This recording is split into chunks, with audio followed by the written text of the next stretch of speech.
अरे क्या पता, हो सका बन भी चुकी हूँ तो किसी को पता थोड़ी चलेगा। मतलब कि गोपनीय रूप से शादी कर चुकी है? हाँ कर चुकी हूँ। सच में? ये बहुत बड़ा खुलासा कर रहे हैं आप। नहीं नहीं, मतलब अभी इसको रहने दीजिए, जो जो सोच रहे हैं उनको अभी सोचने दीजिए कौन क्या। भाई ई चांदनी सिंह के वीडियो है। हम बता दी कि चांदनी सिंह कहत रही मीडिया में कि आप लोग को मैं क्या बताऊं, मैं ये बताऊं कि मैं शादी कर चुकी हूं, तब आप लोग को कैसा लगेगा।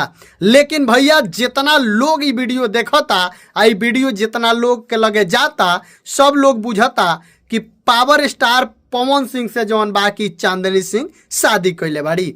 लेकिन भैया ये वीडियो में हम फाइनल बात आप सबसे बताएं कि शादी पावर स्टार पवन सिंह से जो चांदनी सिंह नहीं कैले। ऐसे नहीं कैले कि ये वीडियो जौन बाकी विवाद के पहले के वीडियो है, ये विवाद के पहले के वीडियो है। ये वीडियो के विवाद के बाद जौन बाकी लॉन्च कैल गई, रिलीज करके वायरल कैल जाता। काहे कि पावर स्टार पवन सिंह चांदनी सिंह साथ में रहता लो, साथ में जैसे कि वीडियो कर लो, बहुत सारा गाना भी आवेला साथ में। लेकिन पावर स्टार पवन सिंह के जन्मदिन के बाद से ई चर्चा के विषय बनल बा कि चांदनी सिंह जौन बा कि पावर स्टार पवन सिंह के हो सकतारी कहीं अगला शादी चांदनी सिंह से ही हो सकता।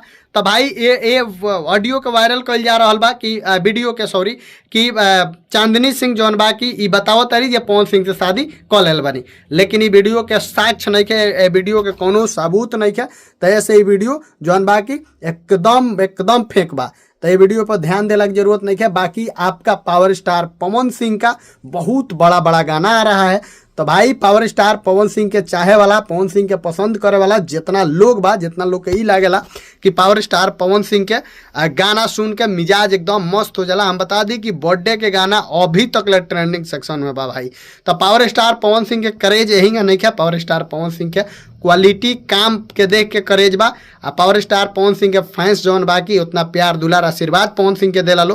तो ऐसे पावर स्टार पवन सिंह के चाहे वाला जितना लोग बा चैनल के फटाफट सब्सक्राइब करी, काहे कि भोजपुरी के हर एक खबर सबसे पहले ए चैनल पर मिलना। मिलते हैं अगला वीडियो में, तब तक खातिर नमस्कार।